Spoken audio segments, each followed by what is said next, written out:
Thank you for joining this short webinar showing you how to complete the Customs Declaration using the Customs Declaration Service. This is step 10 of a series of short webinars taking you through the Customs Declaration Service guidance on completing an import declaration. This table sets out the step-by-step guides we'll be covering in this series. We'll be showing you screenshots from gov.uk. HMRC is constantly improving the digital experience of our customers, so you may find that some of these screenshots will be slightly different to those you'll see on gov.uk. This webinar series follows Hallie, who is importing children's t-shirts into Great Britain from the USA. She has her own software product, which means she can submit her own declarations via the Customs Declaration Service. Her t-shirts will be entering free circulation in Great Britain. Please remember to follow the 10 steps in the navigation guide in order, otherwise your declaration will fail validation.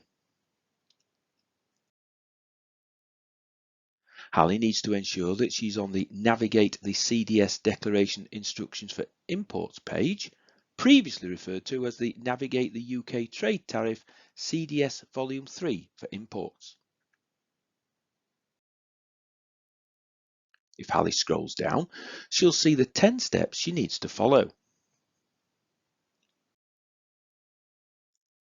Hallie scrolls down to step 10, which focuses on completing the customs declaration whilst referring to the appendices that relate to specific data elements.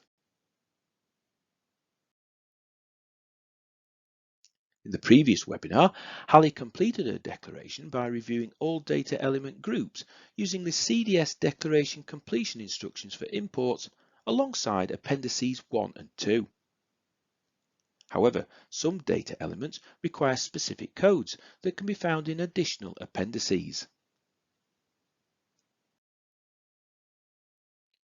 In this webinar, Hallie is reviewing the data elements in Group 6 and is trying to complete data element 617, which relates to the national additional codes.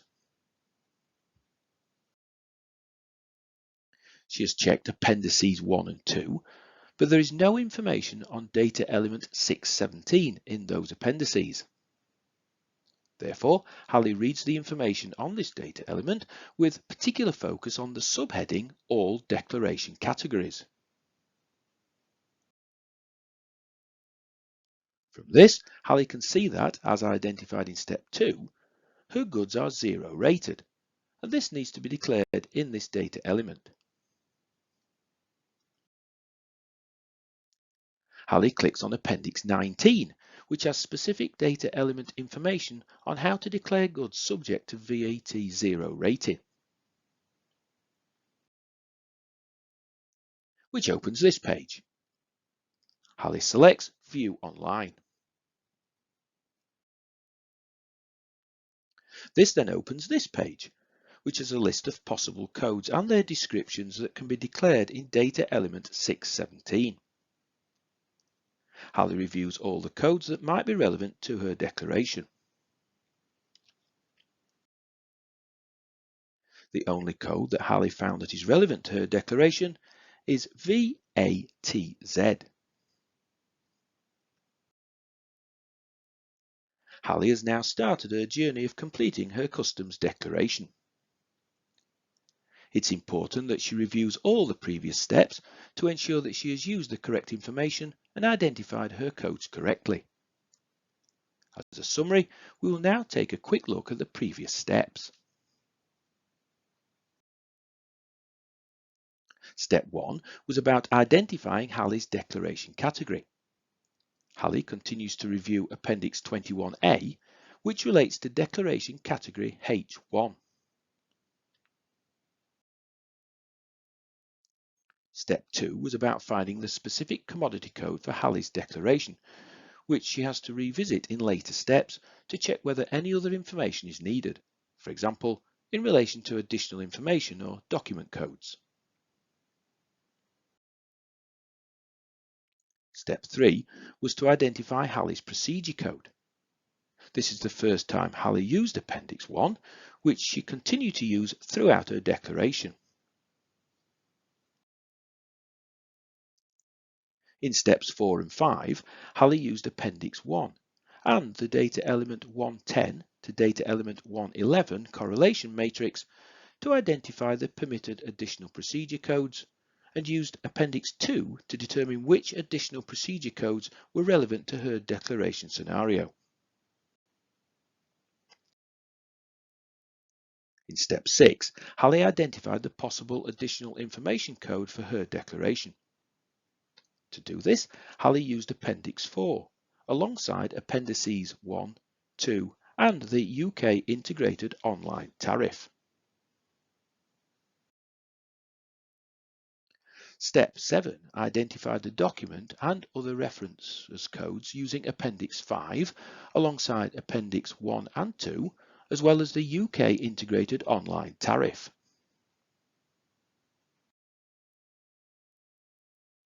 Steps 8 and 9 were about Hallie taking the information she had already collected and using the CDS declaration completion instructions for imports to find the other data elements, whilst ensuring that Appendix 1 and Appendix 2 take precedence.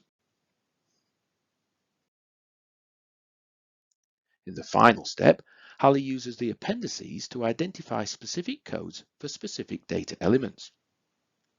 Once Hallie has completed step 10, she has found all her codes for her declaration. Hallie has now identified how to successfully find all the necessary information and codes for her declaration.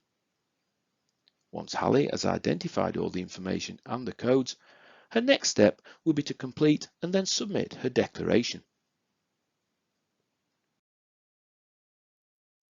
If you have any questions regarding imports, please go to the Imports and Exports General Enquiries on gov.uk.